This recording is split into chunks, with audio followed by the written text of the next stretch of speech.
সাবধান, আপনারও ব্যাংক থেকে কাটতে চলেছে 20 টাকা অথবা 436 টাকা।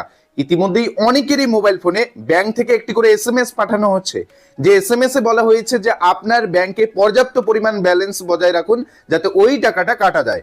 তো কি কারণে এই 436 টাকা করে কাটানো হচ্ছে, 20 টাকা করে কাটানো হচ্ছে, কেনই বা এই টাকা কাটা হচ্ছে? আর যদি আপনার ব্যাংক থেকে 436 টাকা কেটে নেয় তাহলে কি সুবিধা পাবেন, টাকা না কাটলে কি সুবিধা পাবেন, এবং 20 টাকা যদি কেটে নেয় তাহলে কি সুবিধা পাবেন, আর টাকা যদি না কাটে তাহলে কি সুবিধা পাবেন, সমস্তটাই কিন্তু আজকের এই ভিডিও থেকেই জানতে পারবেন। আর আপনি চাইলে এই টাকা কাটা বন্ধ করতে পারেন। কিভাবে বন্ধ করবেন সেটাও কিন্তু আজকের এই ভিডিও থেকেই জানতে পারবেন। তাই ভিডিওটি সম্পূর্ণ দেখবেন, সমস্ত খবর জানতে পারবেন। ভিডিওটি শুরু করার পূর্বে একটি ছোট্ট রিকোয়েস্ট, যারা চ্যানেলে নতুন চ্যানেলটিকে সাবস্ক্রাইব করে রাখবেন, ফেসবুক পেজ থেকে ভিডিওটি দেখে থাকলে পেজটিকে ফলো দিয়ে রাখবেন। তো অন স্ক্রিনেই দেখুন কম বেশি অনেকেরই মোবাইল ফোনে ব্যাংক থেকে এরকম একটি করে এসএমএস পাঠানো হয়েছে। এসএমএস এ বলা রয়েছে, dear customer, PMSBY policy is due for renewal, please maintain sufficient balance in your account. এছাড়াও বলা রয়েছে ভিজিট ব্রাঞ্চ, অথবা এখানে একটি টোল ফ্রি নম্বর দেওয়া রয়েছে, এই নম্বরে যোগাযোগ করতে বলা হয়েছে। এখন মূল প্রশ্ন হচ্ছে, PMSBY পলিসি কি? অনেকের এসএমএস এ লেখা রয়েছে PMSBY পলিসি, আবার অনেকের এসএমএস এ দেখবেন লেখা রয়েছে PMJJBY পলিসি। এই PMSBY এবং PMJJBY দুটোই বীমা প্রকল্প। PMSBY হচ্ছে প্রধানমন্ত্রী সুরক্ষা বীমা যোজনা এবং PMJJBY হচ্ছে প্রধানমন্ত্রী জীবন জ্যোতি বীমা যোজনা। এই দুটোই কিন্তু বীমা প্রকল্প।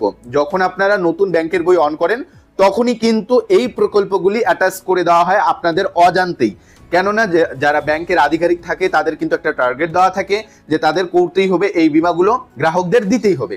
সেই হিসাবে যখন আপনারা ব্যাংকের বই অন করেন বা ব্যাংকের কোনো কাজ করেন তখন কিন্তু এই বীমা প্রকল্পগুলি আপনার ব্যাংকের বইয়ের সঙ্গে অ্যাটাচ করে দেওয়া হয়। পরবর্তীতে এটা প্রতি বছর রিনিউয়াল করতে হয়। PMSBY থেকে যদি আপনার এসএমএস এসে থাকে তাহলে আপনার ব্যাংক থেকে 20 টাকা কেটে নেওয়া হবে, যার জন্য বলা রয়েছে আপনার ব্যাংকে পর্যাপ্ত ব্যালেন্স বজায় রাখুন যাতে এই 20 টাকা কাটা যায়। আর যদি আপনার এসএমএসটি আসে PMJJY তাহলে বুঝে নেবেন যে আপনার ব্যাংক থেকে 436 টাকা কাটতে চলেছে। যদি আপনার 436 টাকা ইতিমধ্যেই কেটে নিয়ে থাকে এবং আপনি যদি চান এটি বন্ধ করতে, সেটাও কিন্তু আপনি পাবেন। এর জন্য আপনাকে সরাসরি আপনার ব্রাঞ্চে গিয়ে যোগাযোগ করতে হবে।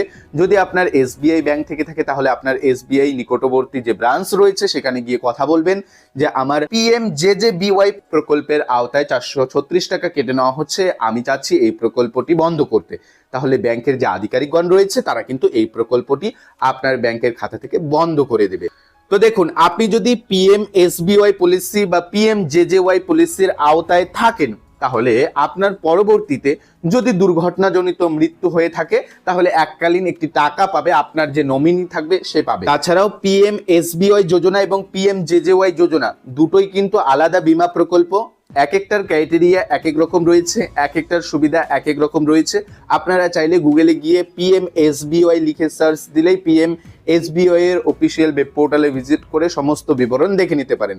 তবে আজকের এই ভিডিওতে আপনাদের এতটুকুই ইনফর্ম করা ছিল যে কি কারণে এই এসএমএস গুলো আসে এবং কত টাকা করে কাটতে পারে, কাটলে টাকা যদি আপনার ব্যাংক থেকে কেটে নেয় তাহলে পরবর্তীতে কি সুবিধা হবে, যদি টাকা এখনো না কেটে থাকে এবং এরকম এসএমএস আপনার মোবাইল ফোনে এসে থাকে, আপনি যদি চাচ্ছেন যে এই টাকাটা যাতে আপনার ব্যাংক থেকে না কাটে তাহলে অতি সত্বর আপনি আপনার ব্যাংক ব্রাঞ্চে গিয়ে কথা বলুন। তারা কিন্তু আপনি যে এই যোজনার আওতায় রয়েছেন সেটা কিন্তু বন্ধ করে দেবে। তো আজকের এই ভিডিওতে মূলত আপনাদের এটাই আপডেট জানানো ছিল। আপডেটটি যদি আপনাদের ভালো লেগে থাকে, ইনফরমেটিভ মনে হয় তাহলে ভিডিওটিতে একটি লাইক করে দিবেন। যারা চ্যানেলে নতুন চ্যানেলটিকে সাবস্ক্রাইব করে রাখবেন। ফেসবুক পেজ থেকে ভিডিওটি দেখে থাকলে পেজটিকে ফলো দিয়ে রাখবেন। ধন্যবাদ।